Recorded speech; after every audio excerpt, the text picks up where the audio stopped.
زندگی کیسے گزارنی ہے۔ میرے نبی کی زندگی کا دوسرا رخ کہ بطور انسان زندگی کیسے گزارنی ہے، مرد عورت ہے زندگی کیسے گزارنی ہے۔ پہلا رشتہ جو قائم ہوا دنیا میں وہ ہے خامد اور بیوی، حضرت آدم اور حوا کا نکاح ہوا۔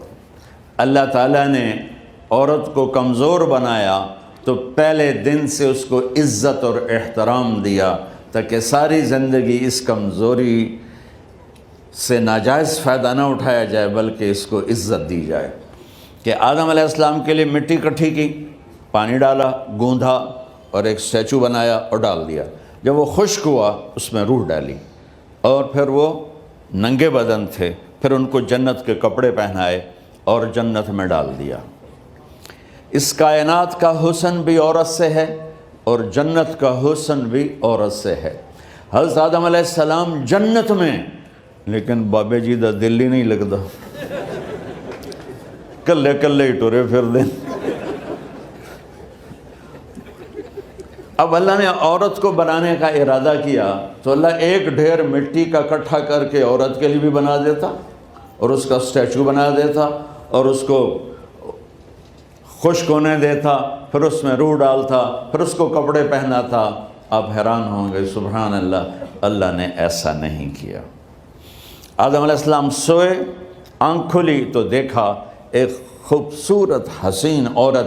یہ بات اکثر لوگوں کو معلوم ہوگی کہ یوسف علیہ السلام دنیا کے حسین ترین انسان تھے، اور یہ بات شاید کسی کو معلوم نہیں ہوگی کہ دنیا کی سب سے حسین خوبصورت عورت حضرت حوا ہے۔ حوا جن پر بڑھاپا آیا ہی نہیں، 1000 سال کے قریب زندگی گزاری، بڑھاپا نہیں آیا۔ حضرت آدم اور حوا قریب قریب عمر تھی۔ حضرت آدم کی عمر تو کتابوں میں مل جاتی ہے 1000 برس، لیکن حضرت حوا کی عمر کتنی تھی یہ کہیں پڑھنے کو ملا نہیں، اس لیے میں اندازہ کرتا ہوں کہ قریب قریب ہوگی۔ بڑھاپا نہیں آیا، بیماری نہیں آئی۔ اور حضرت حوا کو مینسز بھی نہیں آتے تھے۔ یہ عجیب بات آپ کو بتاؤں، اللہ نے اتنا جنت کا ان کے اندر نمونہ رکھا۔ تو جب حضرت آدم کی آنکھ کھلی تو دیکھا ایک حسن کا پیکر، انہوں نے تو جنت ہی بھول گئی۔ کہنے لگے یا اللہ ہن دل ٹھریا جا کے، یا اللہ کون ہے؟ کہ تیری بیگم۔ کہ واہ جی واہ، موجاں ہی موجاں۔ تو اللہ تعالیٰ نے نکاح پڑھایا۔ سبحان اللہ، اپنے نبی کی شان دوبارہ سنو۔ تو اللہ نے کہا آدم اپنی بیگم کا مہر ادا کرو۔ تو وہ پوچھنے لگے کیا مہر ہے؟ دیکھو ایک بات سنو، مہر کسی کی بیٹی کی قیمت نہیں ہوتی۔ $1 ہو یا $1 ٹریلین ہو، بیٹی کی کوئی قیمت نہیں ہوتی۔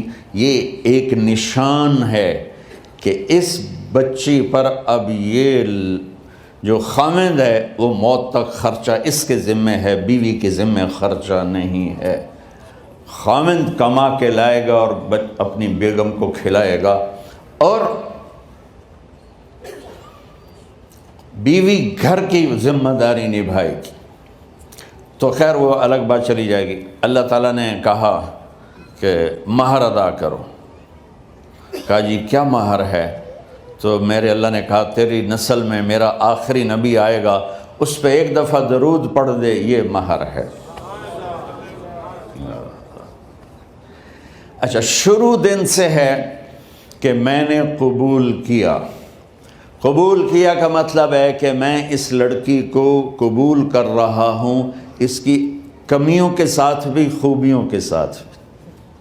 اور جب لڑکی کہتی ہے سائن کرنا قبول کیا ہے، یا زبان سے کہے قبول کیا ہے، تو یہ اس بات کی گارنٹی ہے کہ میں نے اپنے اس لڑکے کو خامد ہونے کے طور پہ قبول کیا، اس کی کمیوں کے ساتھ بھی، اس کی خوبیوں کے ساتھ بھی۔ اور جو ہی شادی ہو کر ڈولی سسرال کے گھر جاتی ہے تو ٹیسٹ شروع ہو جاتا ہے، کی کر دیے، باندھی کے میں، اٹھیندی کے میں، بول دی